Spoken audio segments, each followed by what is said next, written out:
हिंदी फिल्मों के लिए ऐसे ढेर सारे सदाबहार गीत बनाने का श्रेय महान संगीतकार सी रामचंद्र को है। भोली सूरत दिल के खोटे, नाम बड़े और दर्शन छो। सी रामचंद्र, जिनकी चमक आज उनकी संगीतबद्ध फिल्मों के निर्माण के लगभग आधी सदी बीत जाने के बाद भी जस की तस बरकरार है।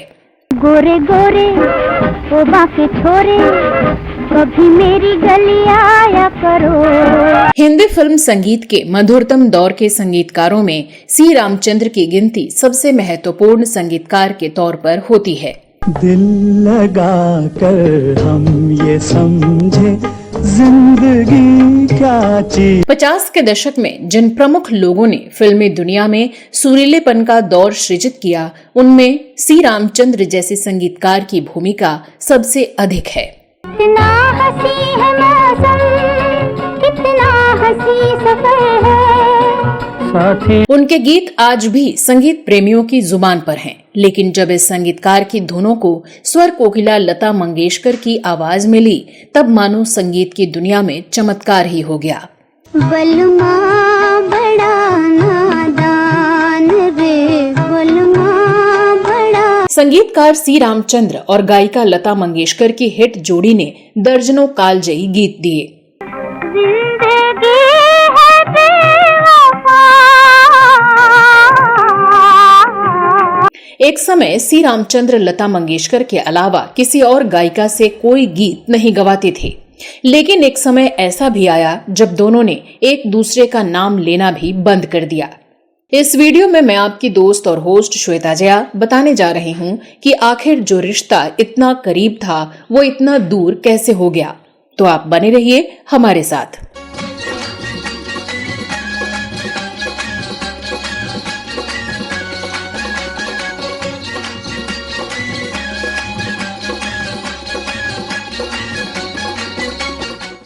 दोस्तों, उनकी पहली फिल्म थी सुखी जीवन और आखिरी तुलसी विवाह।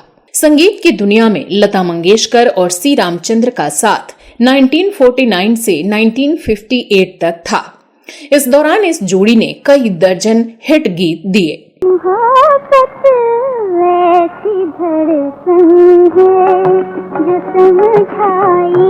सी रामचंद्र अपने गीतों में जहां तक संभव होता था लता के अलावा किसी और गायिका को नहीं लेते थे।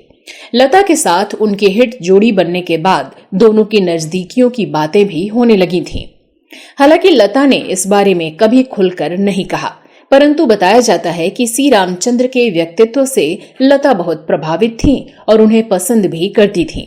कहीं कहीं ये भी लिखा मिलता है कि सी रामचंद्र लता से शादी करना चाहते थे, लेकिन लता ने इनकार कर दिया था, जिससे नाराज होकर उन्होंने खुद दोनों के बारे में फालतू बातें फैलानी शुरू कर दी थी।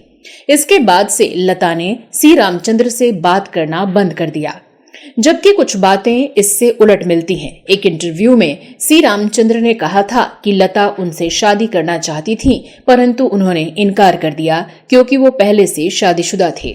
लेकिन रोचक बात यह है कि लता को इनकार करने की बात कहने वाले सी रामचंद्र ने इस घटना के बाद अपनी एक अन्य महिला मित्र शांता को दूसरी पत्नी बना लिया था।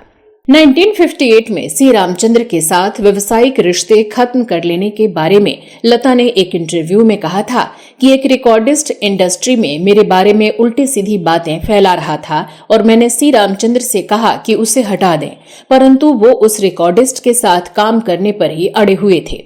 इस बात के बाद मैंने उनके साथ काम न करने का फैसला किया। असल में लता मंगेशकर और सी रामचंद्र के बीच का मनमुटाव उस दौर में शुरू हुआ जब लता मंगेशकर बहुत बड़ा नाम बन चुकी थी। उस दौर में सी रामचंद्र भी सफल संगीतकार थे। ऐसे में लता मंगेशकर और सी रामचंद्र के बीच प्रोफेशनल रिश्ता कायम हो गया। धीरे धीरे ये प्रोफेशनल रिश्ता कैसे आपसी रिश्ते में बदल गया, ये पता ही नहीं चला। सी रामचंद्र के संगीत निर्देशन में लता मंगेशकर के गीत काफी हिट होने लगे। धीरे धीरे दोनों एक दूसरे को पसंद करने लगे और एक दूसरे के करीब आते चले गए। दोनों शादी करना चाहते थे, लेकिन दिक्कत ये थी कि सी रामचंद्र पहले से शादीशुदा थे और ऐसे में दोनों की शादी हो नहीं सकती थी। उसी दौरान एक रिकॉर्डिस्ट दोनों के रिश्ते के बारे में अनाप शनाप बोलने लगा था, जिसकी शिकायत लता दीदी ने सी रामचंद्रन से की। वो रिकॉर्डिस्ट सी रामचंद्र के साथ ही काम कर रहा था। लता मंगेशकर चाहती थी कि सी रामचंद्र उस रिकॉर्डिस्ट के खिलाफ कोई सख्त कदम उठाएं, ताकि वो दोनों के बारे में अनाप शनाप बातें फैलाना बंद करे। वो रिकॉर्डिस्ट के साथ या तो काम करना बंद कर दें या उसे समझाएं, लेकिन सी रामचंद्र ने लता मंगेशकर की बातों को इग्नोर किया और इसी रिकॉर्डिस्ट के साथ काम करना जारी रखा। इस पर लता मंगेशकर ने सी रामचंद्र से साफ साफ कह दिया कि वो आगे से उनके साथ काम नहीं करेंगी। इसके बावजूद सी रामचंद्र पर इसका कोई असर नहीं पड़ा और उन्होंने तय कर लिया कि वो उसी रिकॉर्डिस्ट के साथ काम करते रहेंगे। उस समय सी रामचंद्र का अपना ही रुतबा था और उनको लगता था कि कोई उनका कुछ बिगाड़ नहीं सकता। लेकिन वो दौर ऐसा था जब निर्माता, निर्देशक और संगीतकारों को लता मंगेशकर की इच्छा के अनुसार काम करना पड़ता था। जो भी लता मंगेशकर की इच्छा के विरुद्ध गया या उनकी शिकायत को नजरअंदाज किया, उसे उसका खामियाजा भुगतना पड़ा। सी रामचंद्र को भी लता मंगेशकर की बातों को नजरअंदाज करना ऐसा भारी पड़ गया जिसकी कल्पना शायद उन्होंने भी नहीं की होगी। लता उन दिनों हिंदी फिल्म संगीत की दुनिया की सबसे ताकतवर हस्ती थी और उस दौर में हुए रॉयल्टी विवाद में मोहम्मद रफी से भी लोहा ले रही थी। जब लता मंगेशकर ने ऐलान कर दिया कि वो आगे से सी रामचंद्र के लिए गाने नहीं गाएंगी, तब सारे फिल्म निर्माता निर्देशक सी रामचंद्र से कटने लगे, क्योंकि हर निर्माता निर्देशक चाहता था कि उनके फिल्म के साथ लता मंगेशकर का नाम जुड़ा रहे। हर फिल्म निर्देशक अपनी फिल्म में कम से कम एक गाना लता मंगेशकर से गवाना चाहते थे, क्योंकि लता मंगेशकर का गाना फिल्म की कामयाबी के लिए जरूरी माना जाता था। वैसे में जब लता मंगेशकर ने सी रामचंद्र के साथ काम नहीं करने का खुला ऐलान कर दिया, तब कोई भी निर्माता निर्देशक सी रामचंद्र को काम देने का खतरा मोल लेना नहीं चाहता था। नतीजा ये हुआ कि सी रामचंद्र को काम मिलना बंद हो गया और फिर एक समय ऐसा आया कि धीरे धीरे वो इंडस्ट्री से ही गायब हो गए।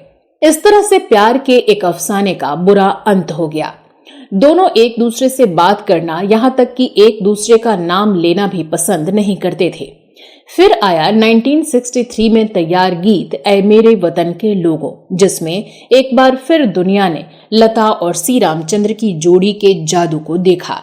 ऐ मेरे वतन के लोगों, जरा आँख में। कहा जाता है कि सी रामचंद्र इस गीत को पहले आशा भोसले से गवा रहे थे, मगर गीतकार कवि प्रदीप ने मध्यस्थता करके लता मंगेशकर को ये गीत गाने के लिए तैयार कर लिया। जो शहीद हुए हैं उनकी जरा याद कर। लेकिन लता ने अकेले ये गीत गाने की जिद की और आशा को हटना पड़ा। इस मामले में भी लता का कुछ और कहना है। एक इंटरव्यू में लता ने कहा था, ये गाना पहले मुझे और आशा को साथ गाना था, लेकिन सी रामचंद्र ने जोर दिया कि केवल मैं ही इसे गाऊं, इसलिए आशा को हटना पड़ा। इन विरोधाभासी भरी बातों के बाद लता और सी रामचंद्र के बीच इतनी कड़वाहट आ गई थी कि 1967 में एक बड़ी रिकॉर्डिंग कंपनी के लिए लता ने जब अपने 10 सर्वश्रेष्ठ फिल्मी गानों का एल्बम बनाया, तो उसमें सी रामचंद्र के संगीत वाला एक भी गीत नहीं रखा। जानकार मानते हैं कि लता की नाराजगी के कारण शिखर पर होने के बावजूद सी रामचंद्र का करियर खत्म हो गया। सी रामचंद्र के साथ संबंधों के किसी पक्ष पर लता ने खुलकर बात नहीं की। ऐसे में तय है कि इन रहस्यों पर से कभी पर्दा नहीं उठेगा। इस वीडियो में जो भी जानकारियां दी गई हैं, वो पुस्तकों और वेबसाइटों पर उपलब्ध जानकारी के आधार पर दी गई हैं। कोई भी बात अपनी तरफ से नहीं कही गई है। डिस्क्रिप्शन में उन वेबसाइटों के लिंक दिए गए हैं। इस वीडियो का उद्देश्य महान हस्तियों से जुड़े विभिन्न पहलुओं को आपके सामने लाना है। इस बारे में अलग अलग लोगों की अलग अलग राय हो सकती है। तो दोस्तों, आप इस बारे में क्या कहना चाहते हैं? इस बारे में आपकी क्या राय है? इस वीडियो में बस इतना ही। अगले वीडियो में मैं फिर फिल्मों, गीतों और फिल्मी हस्तियों के बारे में जानी अनजानी जानकारियां लेकर हाजिर हो जाऊंगी। तब तक के लिए नमस्कार।